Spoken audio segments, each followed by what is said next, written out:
Son trabajadores rurales como los trabajadores urbanos, son generalmente clientelas de los sectores económicos más importantes.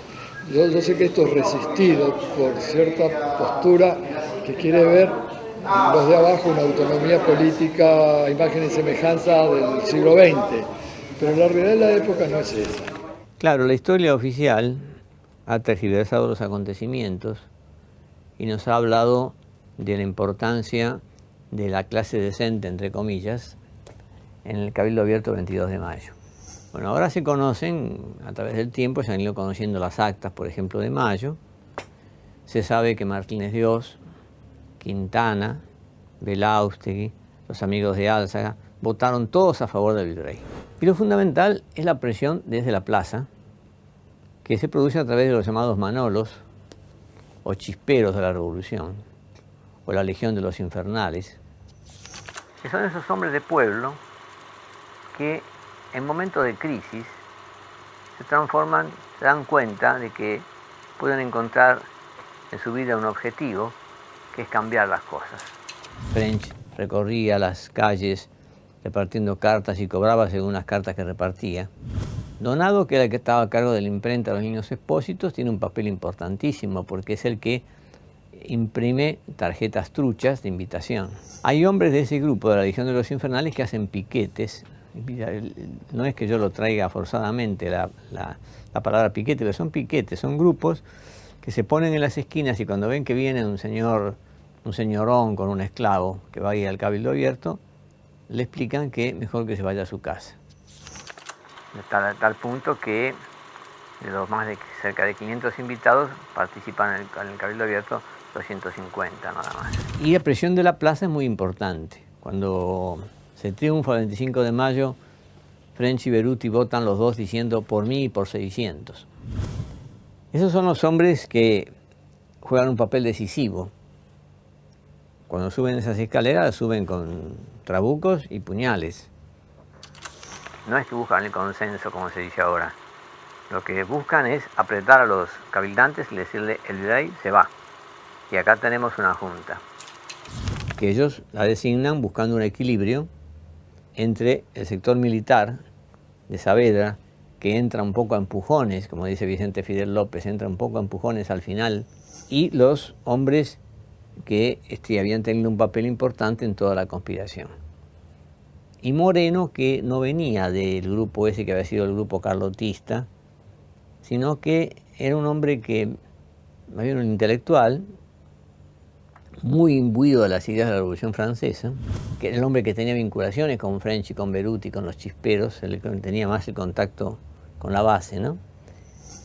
Controlando la prensa, controlando el Ministerio del Interior, que es el Ministerio de Gobierno, y siendo ministro de Guerra, Moreno puede ser el hombre fuerte desde el 25 de mayo hasta el 18 de diciembre, en el cual es derrotado por las fuerzas conservadoras del propio frente antiabsolutista, ¿no? Pero evidentemente no es la llamada gente decente, ni los privilegiados los que hacen la revolución la hace el pueblo. Esto no es un golpe de Estado, porque no es un ejército el que se apodera del poder. Es una estructura miliciana, con civiles armados, armados como pueden, que disponen de sus propias armas, que no viven en cuarteles sino en sus casas, que responden a jefes que ellos han elegido. Eso no es si así fueran los golpes de Estado, la historia argentina hubiera sido muy diferente. ¿Cuál fue ese papel? Fue claramente el decisivo, fue el de las milicias, al punto que el presidente de la Junta es el comandante del regimiento más importante. Los líderes de ese movimiento no se reclutan en el ambiente militar, sino en un ambiente civil armado. Segundo, los intelectuales. También se ha insistido mucho en esto. Hay claramente intelectuales, para lo que en la época podemos llamar intelectuales. ¿Quiénes son los intelectuales de la época? Básicamente los curas y los abogados, no hay muchos más. Lo que no creo que haya es en los acontecimientos de mayo de 1810 una alianza de clases, como se ha dicho, o un conflicto de clases, todavía.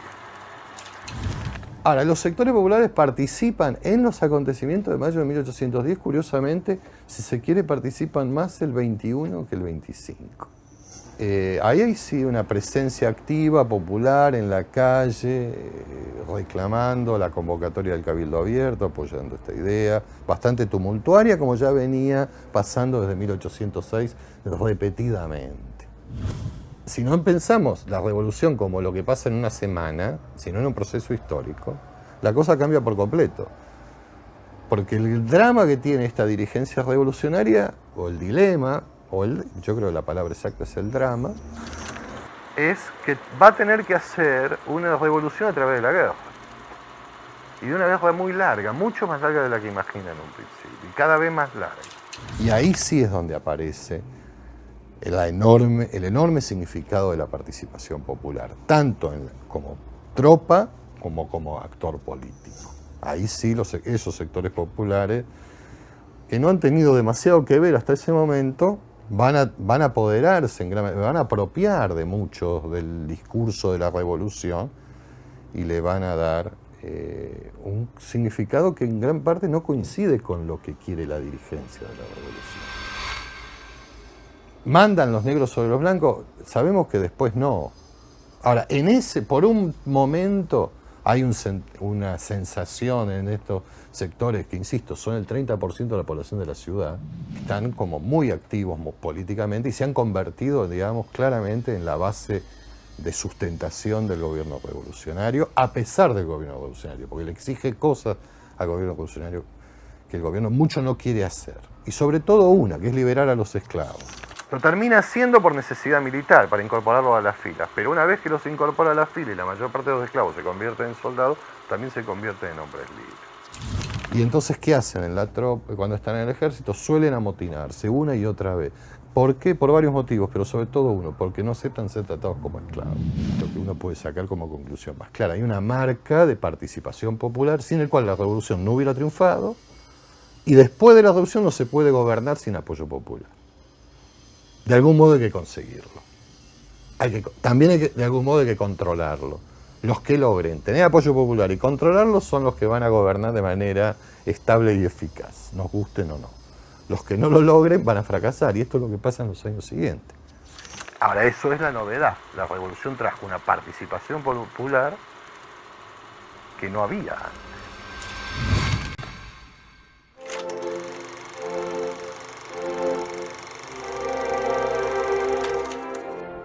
Creo que uno de ellos es la idea de organizar un Estado independiente con unidad de poder. Es lo que llamamos un Estado unitario, clásicamente. Esta tendencia, que tenía muy fuerte influjo de la experiencia política de la Revolución Francesa o del proceso político francés, estaba a contramano de la realidad social y política del Río de la Plata. Entonces fue resistida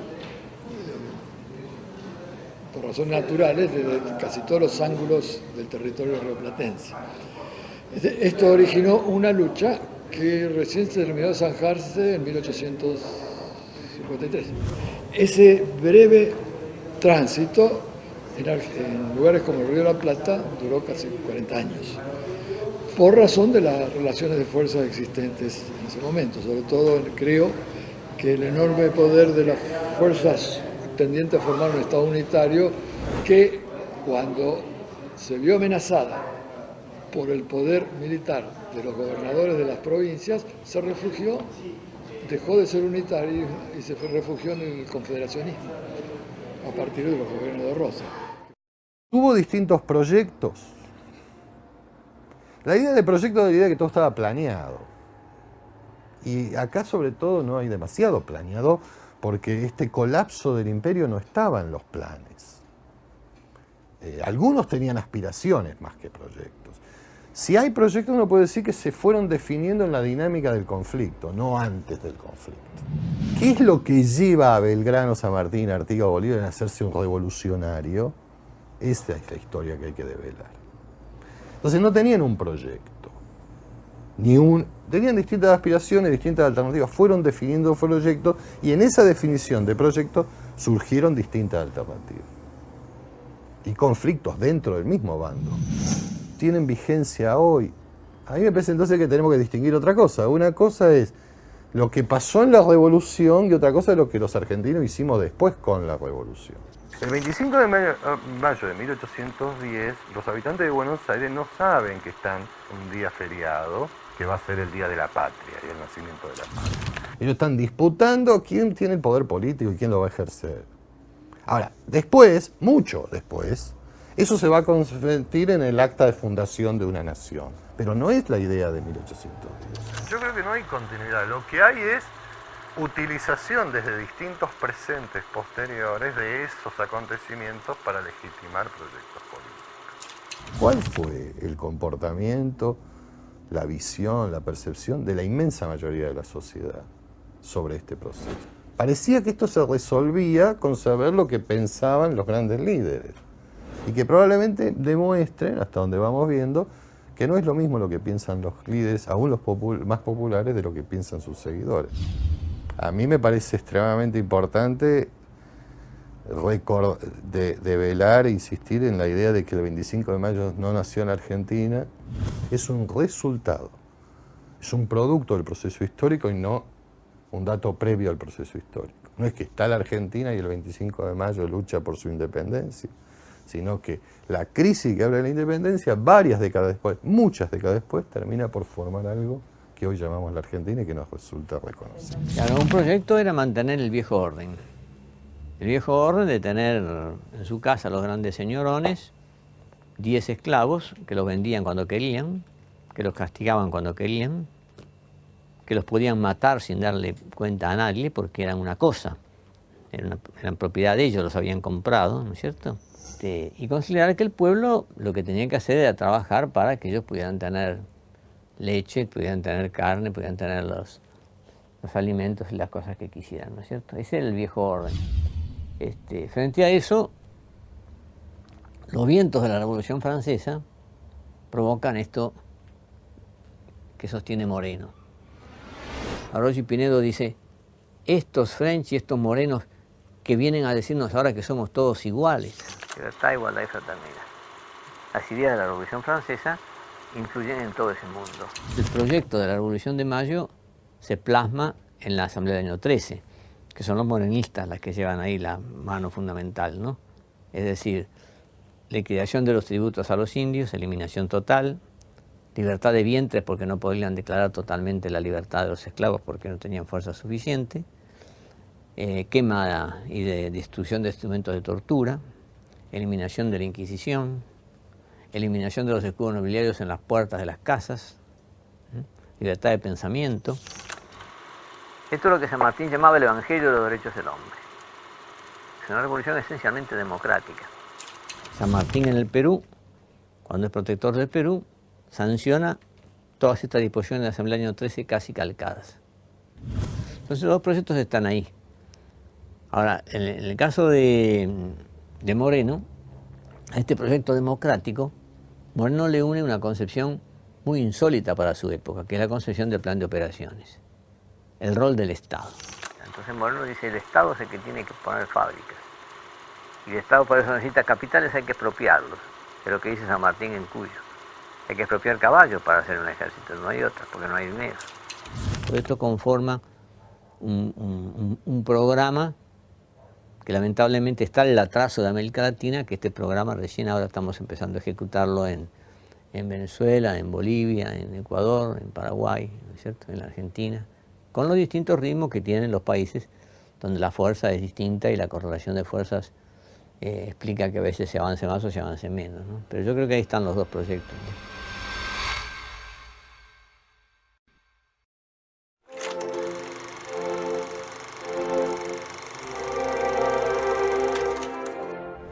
De forma muy general, es como ocurre en otros lugares del continente, el comienzo de un proceso que va a llevar al nacimiento de un Estado nacional independiente, de un Estado independiente.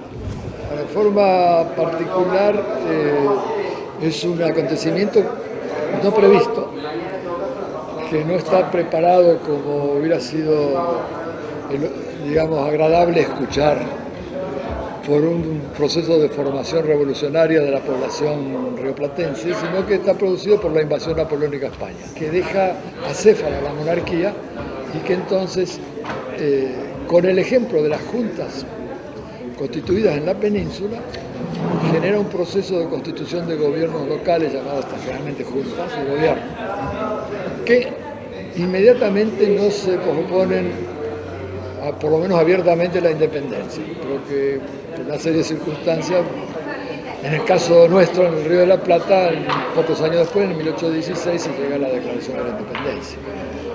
Si pensamos en lo que pasa entre el 18 y el 25 de mayo de 1810 en la ciudad de Buenos Aires, que insisto, pasa muy poco, hay una reunión para discutir amablemente y a lo sumo a los gritos, pero no más. ¿Quién se va a hacer cargo del poder? Y termina instalándose 3 días después una junta que no eligió a nadie, porque no fue electa, no fue votada.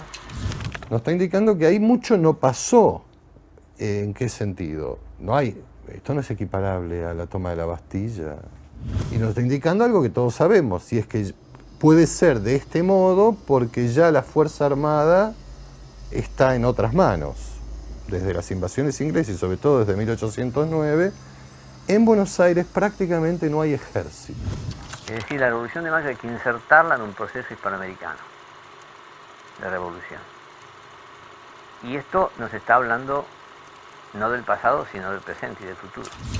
No hay país latinoamericano que pueda alcanzar la independencia, que pueda alcanzar el ascenso social de su pueblo, que pueda realizar el desarrollo de sus recursos económicos, solo él. ¿Por qué? Porque en realidad es una nación, porque se habla un mismo idioma, porque hay un territorio continuo, porque Dorrego estuvo en la Revolución Chilena y San Martín estuvo por protector de los pueblos libres, y Bolívar no se sabe si es venezolano, colombiano, panameño, es lo mismo. Es todo lo mismo, ¿no es cierto? Es decir, es una nación despedazada. Entonces, esta historia de la Revolución de Mayo, vista de esa perspectiva, forma parte de las luchas pasadas y las luchas presentes y futuras. Es lo natural que América Latina sea una nación.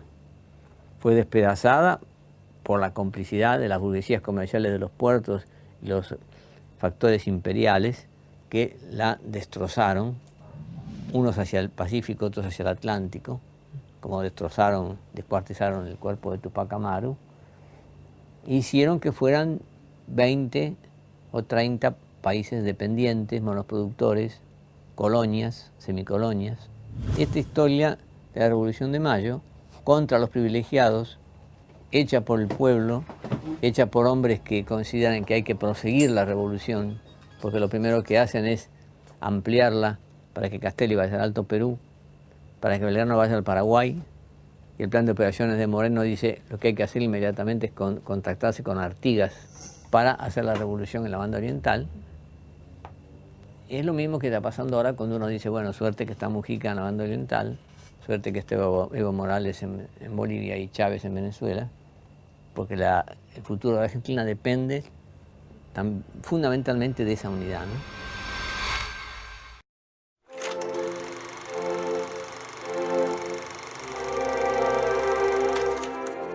Y es permanente la continuidad, porque cuando Moreno es derrotado en diciembre de 1810, después en abril de 1811 es derrotado todo el morenismo. Los chicos en las escuelas no se les explica normalmente, comúnmente no se les explica, que a mediados de 1811, a un año de la Revolución, están desterrados French, Beruti, Rodríguez Peña, Ascuénaga, Vieites, enjuiciado Castelli, muerto Moreno, muerto Alberti, a punto de ser enjuiciado Belgrano. Esa revolución ha sido derrotada en 1811. Y va a surgir el primer triunvirato, que es Rivadavia y Manuel José García bajo la influencia inglesa. Ese sector de comerciantes ingleses que participan en el frente antiabsolutista consigue tomar el poder transitoriamente en el primer triunvirato y de una manera decisiva en 1820 a través del gobierno de Martín Rodríguez, ¿no? Pero la revolución sigue su camino. La revolución sigue su camino en la banda oriental con Artigas, sigue su camino en Cuyo con San Martín y con la campaña libertadora. Vuelve a tomar impulso con Dorrego, cuando Dorrego le hace la imputación a los rivadavianos que quieren establecer el voto calificado. Vuelve a tomar el impulso cuando Dorrego se conecta con Bolívar y dice hay que avanzar sobre Brasil, terminar con la esclavitud en Brasil, cosa que Rivadavia se niega. y toma también su expresión en los caudillos, que como decía Alberdi, los caudillos son la democracia. Una democracia rotosa, pobre, inorgánica, como es el país. Entonces el Chacho Peñalosa, Felipe Varela, las masas irigoyenistas que irrumpen en 1916 exigiendo y logrando el sufragio libre, los trabajadores peronistas del 17 de octubre que exigen la justicia social y que su gran figura que había hecho mucho de la Secretaría de Trabajo sea liberado, el Cordobazo del año 69, todo ese mundo que se expresa de una manera o de otra, se expresa también en el 2001 en esa sonada popular que dicen que se vayan todos porque ninguno sirve para nada, aunque después se quedaron la mayoría. Todos estos fenómenos son fenómenos de procesos donde va apareciendo formas de revolución real. La izquierda abstracta está enamorada de una revolución supuesta, perfecta, muy presentable, muy maquillada, inobjetable, con una gran ética, con un programa perfecto. Pero la realidad es la realidad. En la historia las revoluciones se dan como se puede. Y el proceso de la revolución y de la contrarrevolución es permanente en la historia argentina. En el pasado, en el presente y en el futuro también hay que tener mucho cuidado, porque a veces, como decía Jauretche, por quererla demasiado buena, nos oponemos a la cosa que está más o menos buena. Y bueno, esa es toda la historia argentina. Y la historia latinoamericana también, una historia de sangre, de muertes, pero también de luchas, de júbilos, de triunfos, ¿no? En los últimos tiempos, evidentemente, ha habido muchos cambios importantes en América Latina, y más allá de que también las fuerzas reaccionarias hacen lo que pueden para evitar que se construya la nación latinoamericana, esto sigue avanzando. Hoy se puede hablar de los pueblos originarios están en el poder a través de Evo en Bolivia, los sacerdotes del tercer mundo, los sacerdotes revolucionarios están en el Paraguay a través de Lugo. Un economista de Harvard formado por el imperio está haciendo lo que está haciendo en Ecuador. Un hombre del ejército, que acá los progresistas consideran que todo lo que sea hombre del ejército es opresor, que se convierte en el caudillo del pueblo venezolano, ¿no es cierto? Mientras que Cuba es un milagro como ha logrado subsistir 50 años de bloqueo, ¿no es cierto?, con un régimen social mucho más avanzado, ¿no? En ese sentido, la Revolución de Mayo está vigente. Y yo creo que tenemos que ser muy optimistas de que van a aparecer nuevos Morenos, nuevos French y nuevos Berutis para consumar hasta el fin esta liberación, ¿no?